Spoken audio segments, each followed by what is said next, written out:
Welcome to the Biblical Perspectives for Leadership podcast, where timeless biblical truths meet modern leadership. We are thrilled to have you join us on this journey of exploring how biblical principles can guide us in leading with wisdom, integrity, and purpose. Whether you're leading in the church, your workplace, or your community, this podcast is designed to inspire, challenge, and equip you for the road ahead. Let's dive into today's conversation and discover how Scripture shapes the way we lead. Welcome back to Biblical Perspectives for Leadership. Today we're taking a deep dive into a really powerful biblical story. It offers profound insights for both leadership principles and the challenges we face in everyday life. We're going to be exploring a pivotal chapter in the journey of Joseph and his brothers, drawing from some compelling material about Genesis chapter 43. That's right. And our mission for this deep dive is really to explore how moments of, intense pressure can actually produce incredible purpose. We'll be extracting vital lessons on the nature of trust, the dynamics of tension, and this often hidden concept of divine timing. You'll see how these ancient narratives provide timeless guidance for navigating your own challenges, whether you're in a formal leadership role or just maneuvering through the quiet moments of daily living. Okay, let's begin by setting the scene. We're looking at Genesis chapter 43, specifically verse 1 and 2. The story opens with this grim, unrelenting reality of a continuing famine. It's severely impacting Canaan. So Jacob and his sons are once again facing profound scarcity.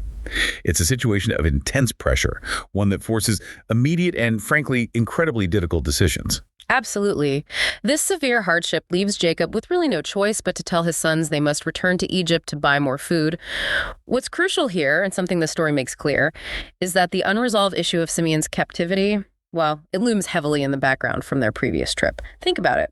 Hardship often compels us to revisit places and situations we would rather avoid, right? Those uncomfortable necessities. The things you dread. Exactly. The insight here isn't just that tough times force hard choices, but that often the very paths we dread most are precisely what's needed to propel us forward.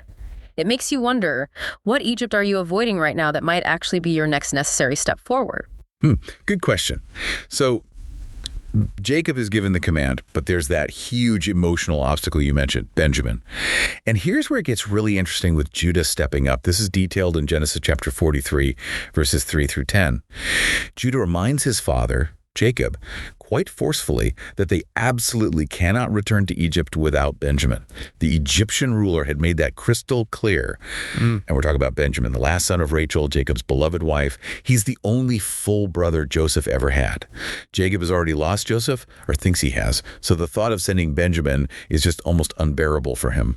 Right. And this raises an important question about responsibility, doesn't it? And the true nature of leadership. Judah doesn't just recount the condition. He takes this decisive leadership role. He offers himself as a guarantee for Benjamin's safety. He's essentially staking his own life, putting himself on the line for his younger brother. Which is a huge shift for him. A massive shift. It's a powerful contrast to Reuben's earlier kind of failed attempt at a similar pledge back in Genesis chapter 42, verse 37. Reuben's offer involved his own sons, which is serious, but it's a less direct personal sacrifice, you could say. Judah's pledge here demonstrates a profound change in him. So Jacob, after significant resistance, he finally agrees to send Benjamin. But he acknowledges the immense risk with those truly poignant words from Genesis chapter 43, verse 14. If I am bereaved, I am bereaved. Wow. You can just feel his despair, his resignation to whatever might happen. You really can. It's heartbreaking. And if we connect this to the bigger picture, the material highlights Judah's powerful intercession here as prefiguring a much greater role. There's profound theological connection often drawn to Christ's role as our ultimate guarantor before the Father. But even setting that aside for a moment, it's a universal lesson in leadership, isn't it? Absolutely. True leaders step into the gap. They take ownership and offer themselves for the well-being of those they lead, even when it's incredibly costly. It's a profound demonstration of stepping into responsibility when others, falter or can't. Okay, so they're going, but not empty-handed. Jacob, despite his reluctance and the immense emotional cost, he acts strategically. In Genesis chapter 43, verses 11 through 15, we learn he instructs his sons to take specific gifts, balm, honey, spices, myrrh, pistachio nuts, and almonds, the best of the land, and double the money from their previous trip. Right. He's clearly hoping to appeal to the Egyptians' goodwill, maybe cover any misunderstanding about that money that mysteriously reappeared in their sacks last time. It's a mix of pragmatic preparation and a hopeful, almost desperate gesture. Precisely. And this highlights a crucial blend of human wisdom and divine trust. Jacob has done everything he humanly can. He's prepared meticulously. He's strategized. And then the material emphasizes he places Benjamin's fate firmly in God's hands. He's done his part. Now he trusts. That idea of providence. Exactly. Providence, the belief that God is actively involved, guiding and overseeing events, even when we can't see the full picture or understand the plan. So the sons depart, showing both obedience to their father and this reliance on that higher power. This part of the story really offers a key leadership insight. Good leaders prepare diligently, they intercede earnestly, and they act in faith even when facing huge risks. Faith isn't an excuse for inaction, right? It's more like a foundation for courageous and strategic effort. That makes sense. Okay, so now they arrive in Egypt again, and Joseph sees Benjamin. What's truly astonishing here are Joseph's surprising instructions. We read this in Genesis chapter 43, verses 16 through 25. On seeing Benjamin, Joseph immediately commands his steward to prepare this lavish meal for them at his own house. But the brothers, remember, they're still reeling from the last trip. They're completely unaware of Joseph's true identity. They're filled with intense anxiety. They fear they're about to be punished over the money, the silver that was returned in their sacks. You can almost feel their desperation as they try to explain themselves to the steward, just showcasing their honesty and their deep-seated fear. Yeah, they must have been terrified. But the steward's response is incredibly insightful, and it's crucial to understanding the unfolding divine plan. He immediately reassures them. He speaks of peace, shalom, and he attributes the repayment of their money to your God and the God of your father. Wow. It's not just a comfort, it's a subtle revelation, isn't it? A hint of the divine hand at work. And what stands out right after that is Simeon is then released and returned to them. This offers such a powerful spiritual reflection for our everyday lives. Even in foreign or frightening or uncertain places, God's hand is quietly at work, often in ways we don't immediately perceive. That's encouraging. It is. He's paving the way, setting things in motion, even when we're consumed by our worries and completely unaware of his intricate behind-the-scenes orchestration. So here's where the tension from the material truly builds. It leads to this incredibly emotional reunion described in Genesis chapter 43, verses 26 through 30. The brothers come into Joseph's house, they present their gifts, and they bow down again before him. Unknowingly fulfilling even more of his past dreams, he asks about their father's well-being, showing this deep concern that must have felt, uncanny coming from a powerful Egyptian ruler. Definitely. But the real moment comes when Joseph sees Benjamin, his full brother. You can just sense the emotional floodgates beginning to open. Oh, absolutely. You can feel the weight of his emotion, the years of separation, the pain, the longing, the injustice he suffered. It all seems to converge in that single moment. Joseph is so deeply moved upon seeing Benjamin that he has to withdraw to weep in private before he can compose himself. He had to leave the room. Had to leave.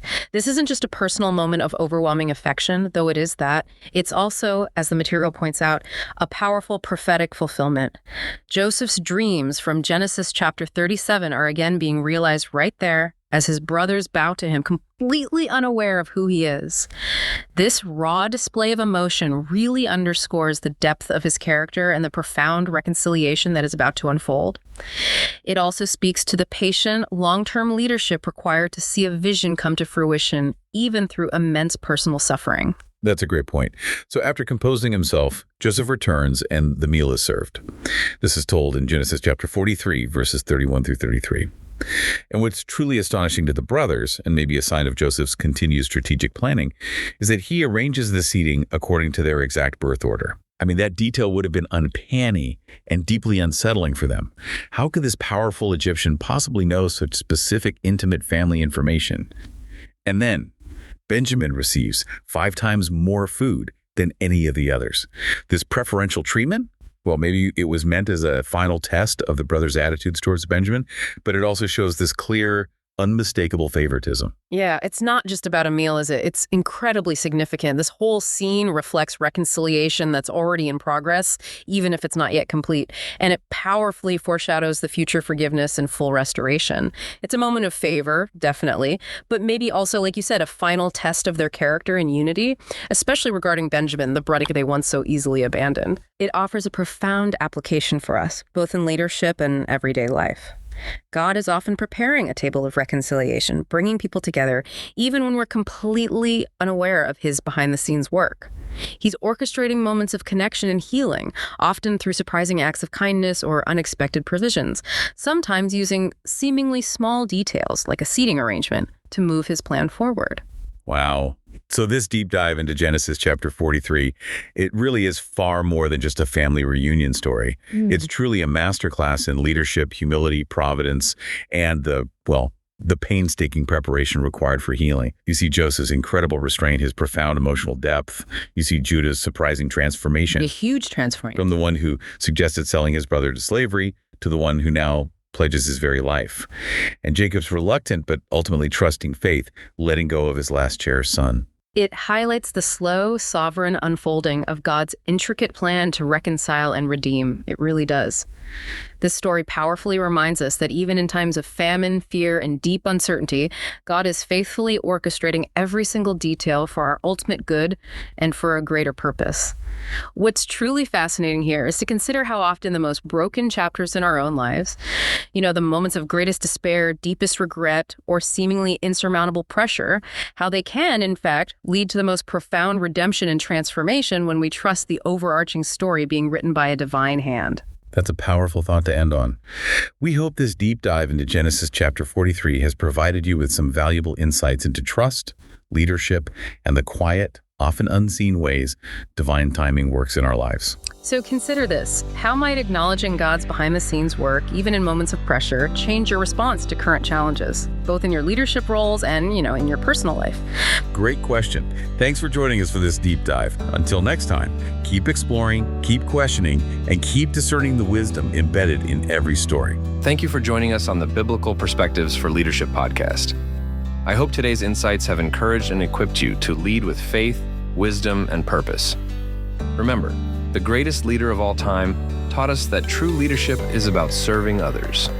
If you enjoyed this episode and podcast, be sure to subscribe, share it with others, and leave a review. It helps us reach more people with these transformative truths. Until next time, keep leading with grace and walking in purpose.